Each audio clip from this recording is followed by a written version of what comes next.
হজরত রাবিয়া বসরি আরবের একজন মহিলা ছিলেন। বসরা শহরে তিনি জন্মগ্রহণ করেন। তার পিতার নাম ছিল ইসমাইল। তার পিতা এতই গরিব ছিলেন যে যেই দিন তিনি ভূমিষ্ঠ হন সেই দিন তার ঘরে বাতি জ্বালানোর মতো তৈলটুকুও ছিল না। কিন্তু আল্লাহ পাকের কি মহিমা যে এই কন্যায় বিশ্ববিখ্যাত ওলিয়ে কামেল রমণী বলে উপাধি লাভ করেছিলেন। রাবিয়ার বাল্যকালে পিতামাতা তাকে ইয়াতিম করে চিরবিদায় হয়ে যায়। তখন থেকেই তিনি তার বড় 3 বোনের সাথে বসবাস করতে শুরু করেন। রাবিয়ার মাতা বিপদে পড়ে তার স্বামীকে বললেন, অমুক বাড়ি থেকে বাতি জ্বালানোর জন্য কিছু তৈল নিয়ে আসুন। তিনি পড়শির বাড়িতে গিয়ে দরজায় ডাকাডাকি করে ফিরে আসলেন, কারণ পড়শি দরজায় খুলেনি। এই দুঃখে চিন্তায় তিনি এসে ঘুমিয়ে পড়লেন। তখন স্বপ্নে দেখলেন যে হুজুর সাল্লাল্লাহু আলাইহি ওয়াসাল্লাম তাকে বলতেছেন, চিন্তা করো না, তোমার এই কন্যাই আল্লাহ পাকের এমন বুজুর্গ বান্দি হবে যে হাসরের দিন আমার 70,000 গুনাহগার উম্মত তার সুপারিশে নাজাত পেয়ে যাবে। রাবেয়ার পিতামাতা ইন্তেকালের পর বসরায় দুর্ভিক্ষ দেখা দেয়। তখন তার অন্যান্য বোনেরাও তার নিকট হতে দূরে সরে যায়। রাবেয়াকে একা অসহায় পেয়ে কতক দুষ্ট লোক এসে রাবেয়াকে নিয়ে এক ইহুদির নিকট বিক্রয় করে দেয়। সেই হতে তিনি দাসীরূপে জীবন কাটাইতে থাকেন। তিনি সারাদিন কাজ করতেন, তবু ইহুদি নানান প্রকার জুলুম অত্যাচার এবং নিষ্ঠুরভাবে মারধর করত। সব কিছু তিনি নীরবে সহ্য করতেন। একদিন রাবেয়া ইহুদির কাজে কোথাও যাচ্ছিলেন। পথের মধ্যে একজন বেগানা পুরুষের সাথে দেখা হওয়ায় তাড়াতাড়ি এক পাশে সরে যেতেই তিনি আছাড় খেয়ে একটি হাত ভেঙে যায়। তখনই তিনি সেজদায় পড়ে কাঁদতে লাগলেন, হে আল্লাহ, আমি দরিদ্র ইয়াতিম, আপনার এক অসহায় বান্দি। আমার একটি হাত ভেঙে গেল, তবু আমার কোনো দুঃখ নেই। আমি আপনার সন্তুষ্টি কামনা করি। আপনি দয়া করে শুধু আমাকে এইটুকু জানিয়ে দেন যে আপনি আমার উপর সন্তুষ্ট আছেন কিনা। তখন রাবেয়া গায়েব হতে আওয়াজ শুনতে পেলেন, হে রাবেয়া, তুমি আর কেঁদো না, তুমি কোনো চিন্তা করো না। হাসরের মাঠে তোমার মর্যাদা এত উচ্চ হবে যে আসমানের ফেরেশতারাও তোমার প্রশংসা করবে। তুমি ইহুদির ঘরে ফিরে যাও। তা শুনে তিনি ইহুদির ঘরে ফিরে আসলেন। তিনি প্রতিদিন রোজা রাখতেন আর কঠোর পরিশ্রম করে ইহুদির কাজ করতেন। রাত্রে সবাই যখন ঘুমিয়ে পড়ত তখন রাবেয়া আল্লাহ পাকের ইবাদতে লিপ্ত হয়ে যেতেন। সারা রাত্রি নামাজে কাটাইতেন। মোনাজাতে হাত তুলে ক্রন্দন করে বলতেন, হে আল্লাহ, আমার মনে চায় আমি সারাদিন তোমার ইবাদত করি, কিন্তু পারি না মনিবের কাজের জন্য। তাই তুমি আমার উপর রাগ করো না, আমাকে ক্ষমা করে দিও। এইভাবে রাবেয়া 12 বছর ইবাদত করার পর একদিন রাবেয়ার মনিব গুম হতে জেগে গুনগুন শব্দ শুনে রাবেয়ার রুমের দিকে তাকিয়ে অবাক হয়ে গেলেন। অন্ধকার রুমখানা বেহেশতের নূরে আলোকিত ছিল। রাবেয়ার মাথার উপরে আকাশ হতে একটি নূরের ফানুস ঝুলানো ছিল। তার আলোতে সারা ঘর আলোকিত হয়ে গিয়েছিল। রাবেয়া সেজদায় পড়ে করুণ কণ্ঠে আল্লাহ পাকের দরবারে প্রার্থনা জানাচ্ছিল, হে আল্লাহ, হে রহমান, আমি তোমার আশেক। সর্বক্ষণ আমার মনে চায় তোমার ইবাদতে মগ্ন থাকি। এটাই আমার অন্তরের প্রশান্তি। আমি যদি স্বাধীন হতাম তবে এক মুহূর্তও তোমার ইবাদত ছাড়া থাকতাম না। তুমি আমাকে দেখা দাও। তোমার বিরহ যাতনা আমি আর সইতে পারছি না। আমার অন্তরে তোমার বিরহের তুফান সদা বয়ে যাচ্ছে। রাবেয়ার মনিব রাবেয়ার মোনাজাত শুনে পাগল হয়ে গেলেন। তিনি চিন্তা করতে লাগলেন, এমন আবেদা বুজুর্গ মহিলা থেকে খেদমত নেওয়া আমার উচিত নয়, বরং তার খেদমত করা আমাদের উচিত। তাই মনিব পরদিন রাবেয়াকে ডেকে বললেন, আম্মা জান, আমি আপনাকে না চিনে যে অন্যায় ব্যবহার করেছি সেই জন্য আপনি আমাকে ক্ষমা করে দিন। আজ থেকে আমি আপনাকে আজাদ করে দিলাম। যদি আপনার মনে চায় তাহলে আমার ঘরে থাকতে পারেন। আমরা সকলে মিলে আপনার খেদমত করব। না হয় আপনি স্বাধীন। আপনার ইচ্ছা যেখানে যেতে চান আপনি সেখানেই যেতে পারেন। আমি আপনাকে কোনো বাধা দিব না। এই অনুমতি পেয়ে রাবেয়া বিদায় হয়ে গেলেন এবং আল্লাহর ইবাদতে মশগুল হয়ে গেলেন।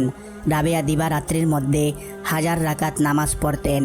আরবের শ্রেষ্ঠ ওলি বিখ্যাত সফি হাসান বসরি রাহিমাহুল্লাহ এর মজলিসে গিয়ে তার ওয়াজ নসিহত মনোযোগ দিয়ে শুনতেন। হাসান বসরি রাহিমাহুল্লাহ তাকে অত্যন্ত স্নেহের চোখে দেখতেন।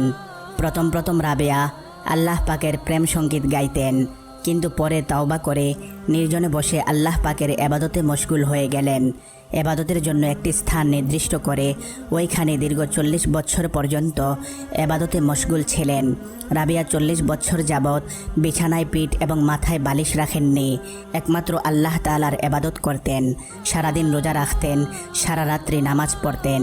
যখন ঘুমে তার চক্ষু জড়িয়ে আসতো তখন তিনি চক্ষুকে তিরস্কার করে বলতেন, ওরে চক্ষু, যতদিন তুমি দুনিয়ার বুকে থাকো ততদিন তুমি নিদ্রার আশা করবে না।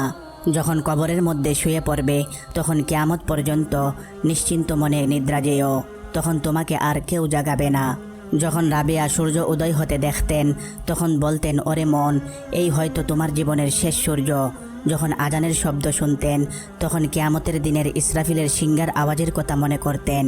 আর যখন গরম পড়ত তখন হাসরের মাঠের সূর্যের কিরণে তামার জমিনের গরমের কথা মনে করতেন। যখন তিনি নামাজে দাঁড়াতেন তখন নামাজের দোষ ত্রুটিগুলি সংশোধন করতে ব্যস্ত হয়ে যেতেন। একদিন দুজন বড় আলেম রাবেয়ার সঙ্গে দেখা করতে আসেন। তারা দুজনেই ক্ষুধার্ত ছিলেন। তারা বলাবলি করছিলেন, তিনি যদি আমাদেরকে কিছু খেতে দিতেন তাহলে খুব ভালো হতো। তখন রাবেয়া তাদের সামনে 2টি রুটি এনে দিলেন। তখন একজন ভিক্ষুক এসে কিছু খাবার চাইলে রাবেয়া তাদের সামনে থেকে নিয়ে রুটি 2টি ভিক্ষুককে দিয়ে দিলেন। কিছুক্ষণ পর একজন দাসী কতগুলি গরম রুটি নিয়ে এলেন আর বললেন, আমার মনিব এগুলি আপনার জন্য পাঠিয়েছেন। রাবেয়া রুটিগুলি গুনে দেখলেন 8 রুটি। তা দেখে তিনি বললেন, আমার জন্য এগুলো পাঠাননি, এগুলো তুমি নিয়ে যাও। দাসী 2টি রুটি নিজের জন্য উঠিয়ে রেখেছিল, তাই দাসী চলে গিয়ে ওই রুটি 2টি 8 রুটির সাথে মিলিয়ে আবার নিয়ে এলো। রাবেয়া আবার রুটিগুলি গুনে দেখলেন 20টি হয়েছে। তিনি বললেন, হ্যাঁ, এগুলি আমার জন্যই পাঠানো হয়েছে। তিনি রুটিগুলো নিয়ে তার মেহমানদেরকে আহার করতে দিলেন। তারা আহার করলেন এবং রাবেয়াকে বললেন, এগুলোর রহস্য কী? রাবেয়া বললেন, যখন আপনারা আমার ঘরে এলেন তখন আমি বুঝতে পেরেছি আপনারা ক্ষুধার্ত। তখন আমার ঘরে 2টি রুটি ছিল, আমি তা আপনাদের সামনে পেশ করলাম। যখন ভিক্ষুক এলো তখন আমি মনে মনে ভাবলাম, 2 জন মাননীয় ব্যক্তির সামনে 2টি রুটি কী করে দিলাম, তার চেয়ে আমি রুটি 2টি ভিক্ষুককে দিয়ে দেই, কেননা আল্লাহ পাক ওয়াদা করেছেন একের বদলে 10 দিবেন। তারপর যখন দাসী রুটি নিয়ে এলো আমি গুনে দেখলাম 18টি। তখন আমি বুঝলাম এগুলো আমার জন্য নয়। পরে যখন আবার রুটি নিয়ে এলো তখন আমি গুনে দেখলাম 20টি। তখন আমি গ্রহণ করলাম আর আপনাদেরকে আহার করতে দিলাম। একদিন রাবেয়া হজ করার উদ্দেশ্যে একটি দুর্বল গাধার পিঠে তার মালপত্র নিয়ে আরোহণ করলেন। অনেক দূরে গিয়ে এক জঙ্গলে পৌঁছে গাধাটি মারা গেল। লোকেরা তার মালপত্র পৌঁছে দিতে চাইলে তিনি বললেন, তোমরা তোমাদের কাজে চলে যাও, আমি কারো সাহায্য চাই না। তাই সবাই চলে গেল। রাবেয়া একাকিনী হয়ে আসমানের দিকে মুখ তুলে ডাক দিলেন, হে আল্লাহ, আপনি একজন অক্ষম অবলা নারীর সঙ্গে কেমন ব্যবহার করলেন? আমাকে নিজের ঘরের দিকে ডেকে গাধাটিকে মেরে আমাকে নির্জন বনে একা করে দিলেন।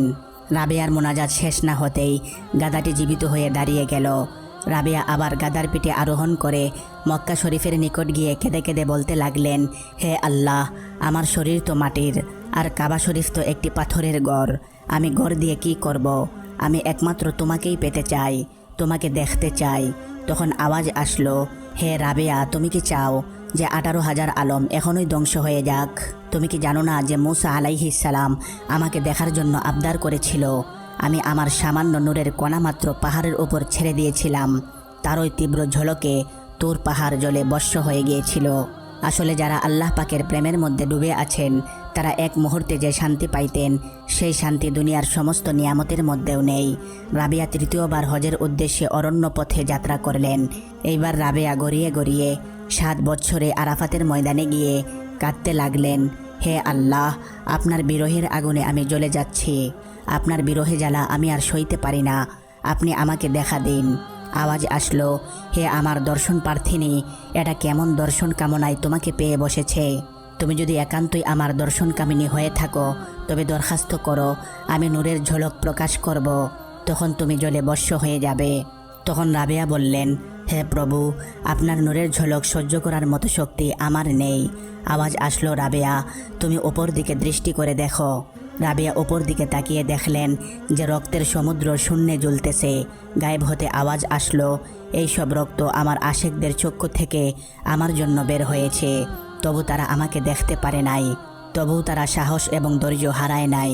তারা চেষ্টায় রত থেকে দুনিয়া থেকে বিদায় নিয়েছে। আজ এই জগতে তাদের কোনো নামচিহ্নও নেই, কিন্তু হাসরের মাঠে তারা পূর্ণিমার চাঁদের মতো হয়ে এক একজন দেখা দিবে।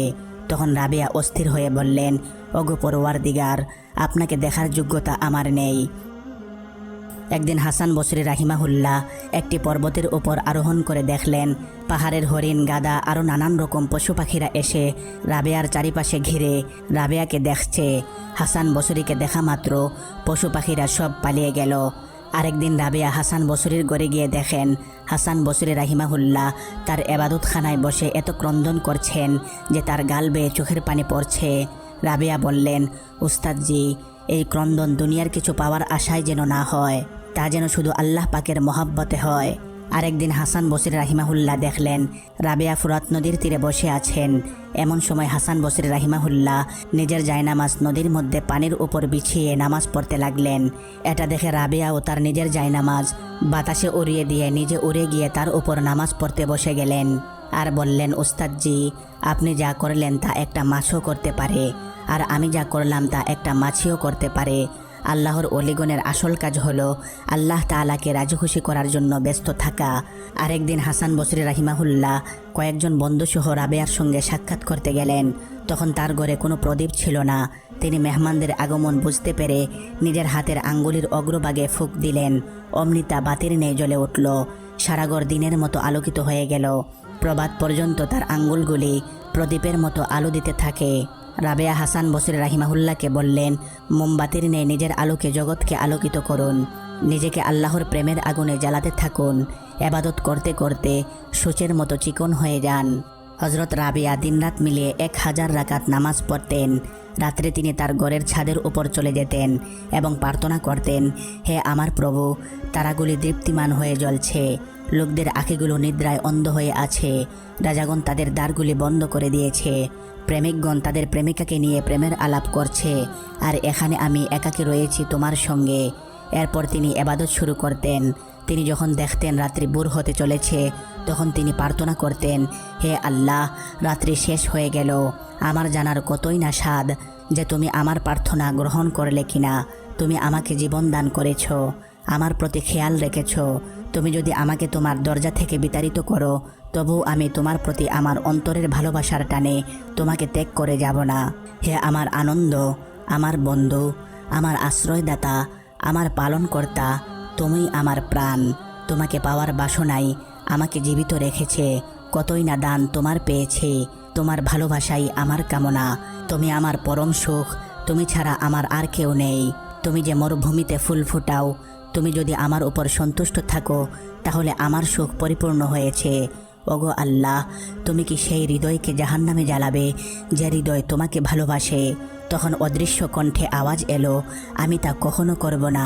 তুমি আমার সম্বন্ধে মন্দ ধারণা করবে না। একদিন হাসান বসরি রাহিমাহুল্লাহ রাবেয়াকে বললেন, এখন আপনার বিবাহ বন্ধনে আবদ্ধ হওয়া উচিত। তখন রাবেয়া বললেন, আমার দেহ নেই, অস্থি নেই, আমি স্বাধীন নই, আমি আল্লাহ পাকের অধীনে নগণ্য এক বন্দী। আমার বিবাহের আলোচনা তার সঙ্গে করা উচিত। তখন হাসান বসরি রাহিমাহুল্লাহ বললেন, রাবেয়া, তুমি এমন উচ্চ স্থানে কেমন করে উঠলে? তিনি বললেন, আমি সমগ্র জগতের আরামকে আল্লাহ পাকের জন্য বিলীন করে দিয়েছি। তখন হাসান বসরি রাহিমাহুল্লাহ বললেন, তুমি আল্লাহ পাককে কেমন করে চিনলে? তিনি বললেন, আল্লাহ তাআলা আমার অন্তরকে উদয় করে দিয়েছেন, কারণ আমি জীবিকা অর্জনের জন্য কয়েক আটি সুতা কেটে বিক্রয় করে 2 দেরহাম মূল্য পেয়ে 1 দেরহাম ডান হাতে আর 1 দেরহাম বাম হাতে গ্রহণ করেছি, এই ভয়ে যে 2 দিরহাম এক হাতে নিলে বেশি দেখে লোভ হতে পারে, আমাকে সুপথ ছাড়িয়ে বিপদে নিয়ে যেতে পারে। এটাই আমার আল্লাহ তাআলাকে পাওয়ার পথ। হজরত রাবেয়া বলেন, একদিন আমি হুজুর সাল্লাল্লাহু আলাইহি ওয়াসাল্লামকে স্বপ্নে দেখলাম। তিনি আমাকে জিজ্ঞেস করলেন, রাবেয়া, তুমি কি আমাকে ভালোবাসো? আমি বললাম, এমন কোনো মুসলমান আছে কি যে আপনাকে ভালোবাসে না? কিন্তু আল্লাহ পাকের মহব্বত আমার অন্তরে এমনভাবে জড়িয়ে গিয়েছে যে সেখানে অন্য কাহারও ভালোবাসার স্থান পাই না। হজরত রাবেয়া বলেন, আল্লাহ পাকের মহব্বত 18,000 আলমের সামনে দিয়ে ঘুরতে থাকে। যার ইচ্ছা এক চুমুক পান করে আর কোটি কোটি মানুষ উহার দিকে ফিরেও চায় না। তখন আল্লাহর জিনিস আল্লাহর সাথে মিলিত হয়ে যায়। তখন আল্লাহর দরবার হতে ঘোষণা করা হয়, আল্লাহ তাআলা তাদেরকে ভালোবাসেন যারা আল্লাহ তাআলাকে ভালোবাসে। একবার হজরত রাবেয়া লাগাতার 7 দিন রোজা রেখে সারা রাত্রি জাগ্রত থেকে ইবাদতে মশগুল ছিলেন। 8ম রাতে ক্ষুধার জ্বালায় অস্থির হয়ে পড়লেন। এর মধ্যে এক ব্যক্তি 1 পেয়ালা খাদ্য এনে দিয়ে গেল।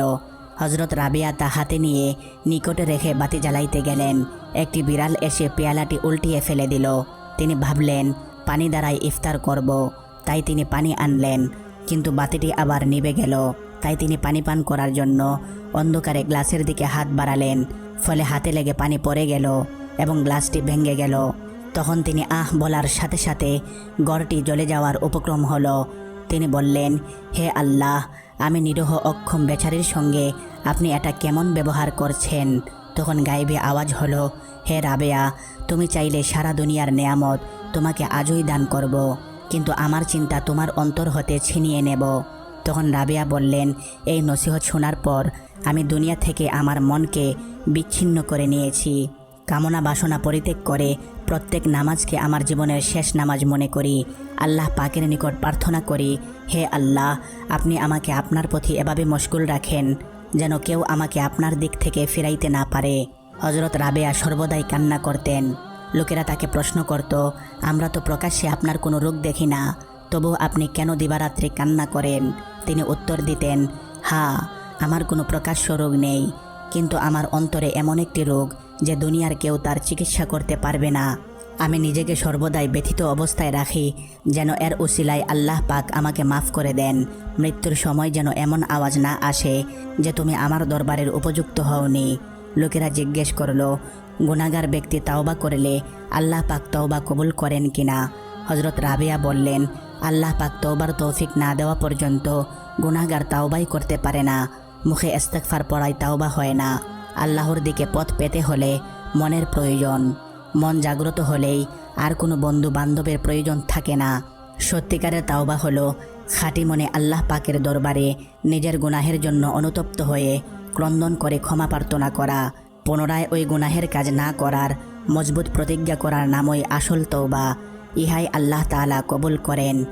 কয়েকজন বুজুর্গ লোক হযরত রাবেয়ার সাথে সাক্ষাৎ করতে আসলে তিনি বললেন, আপনারা কে কি উদ্দেশ্যে আল্লাহ পাকের ইবাদত করেন? একজন বললেন, বড় ভয়ঙ্কর 7টি দুজখের উপর দিয়ে পার হয়ে সকলেরই যেতে হবে। সেই ভয়ঙ্কর শাস্তির ভয়েই আমি আল্লাহ পাকের বেহেশতের আশায় আল্লাহর ইবাদত করছি। সেখানে বড় মনোরম শান্তির ব্যবস্থা রয়েছে, আল্লাহ পাক নিজেই ওয়াদা করেছেন। তখন হযরত রাবেয়া বললেন, আচ্ছা, যদি বেহেশত দুজখ না থাকতো তবে কি আমরা তার ইবাদত করতাম না? আল্লাহ পাক কি এমন উপযোগী নয়? তার এমন কোনো গুণ কি নেই যে যার কারণে তার ইবাদত করা আমাদের কর্তব্য হয়? বড় নিকৃষ্ট সেই ব্যক্তি যে কোনো কিছুর ভয়ে অথবা লাভের আশায় আল্লাহ পাকের ইবাদত করে। তখন কয়েকজন দরবেশ রাবেয়াকে জিজ্ঞেস করলেন, আল্লাহ পাকের নিকট কি আপনার কোনো কামনা নেই? তখন রাবেয়া বললেন, আল্লাহ পাকের সন্তুষ্টি আমার কামনা। হযরত হাসান বসরি রাহিমাহুল্লাহ বলেন, আমি রাগিয়ার রোগ অবস্থা শুনে তাকে দেখতে গেলাম। সেখানে গিয়ে দেখি বসরা শহরের বড় ধনবান এক ব্যক্তি একটি টাকার থলি হাতে নিয়ে রাবেয়ার ইবাদতখানার দরজার সামনে দাঁড়িয়ে কান্না করছেন। আমি তাকে বললাম, আপনি কাঁদেন কেন? তিনি বললেন, এই সংসার থেকে যুগের শ্রেষ্ঠ বুজুর্গ নারীর জন্য কাঁদছি। এই বুজুর্গের বরকতময় ছায়া আমাদের উপর হতে চলে গেলে আমরা সমস্ত মানুষ ধ্বংস হয়ে যাব। তাই তার চিকিৎসার জন্য কিছু টাকা নিয়ে এসেছি, কিন্তু তিনি গ্রহণ করেন কিনা সেই ভয়ে পেশ করতে সাহস পাই না। আপনি একটু সুপারিশ করলে হয়তো তিনি গ্রহণ করতে পারেন। তখন হাসান বসরি রাহিমাহুল্লাহ লোকটার আকাঙ্ক্ষার কথা রাবেয়াকে জানালেন। তখন রাবেয়া বললেন, আমি এমন মাওলাকে চিনেছি যিনি তার নাফরমান বান্দার জীবিকাও বন্ধ করেন না। তিনি তার নিজের আশেক এবং প্রেমিকগণকে খাদ্য পানি ব্যতীতই জীবিত রাখেন। তাই মানুষের নিকট আমি কোনো কিছুর আশা করি না। যার টাকা পয়সা হালাল কি হারাম সেই সম্বন্ধে আমার কিছুই জানা নেই, তার টাকা পয়সা আমি কেমন করে গ্রহণ করি? একদিন হযরত রাবেয়া এক হাতে আগুন আরেক হাতে পানি নিয়ে উত্তেজিত হয়ে দৌড়াতে লাগলেন। লোকেরা জিজ্ঞেস করল, ব্যাপার কি? আপনি এসব নিয়ে কোথায় যাচ্ছেন? তিনি বললেন, পানি দ্বারা দুজখের আগুন নিভিয়ে দিতে আর আগুন দ্বারা বেহেশত পুড়িয়ে ফেলতে যাচ্ছি। যারা বেহেশতের লোভে আল্লাহর ইবাদত করে তারা যেন বেহেশত না পায়। ইবাদত যেন শুধু আল্লাহর সন্তুষ্টির জন্যই হয়। কয়েকজন লোক রাবেয়াকে বললেন, আল্লাহ পাক পুরুষ ব্যতীত কোনো নারীকে পয়গাম্বর বানায়নি, আপনি কোন মর্যাদার গর্বে গর্বিত? হযরত রাবেয়া বললেন, ফেরাউন নমরুদ বলেছে, আমি তোমাদের খোদা।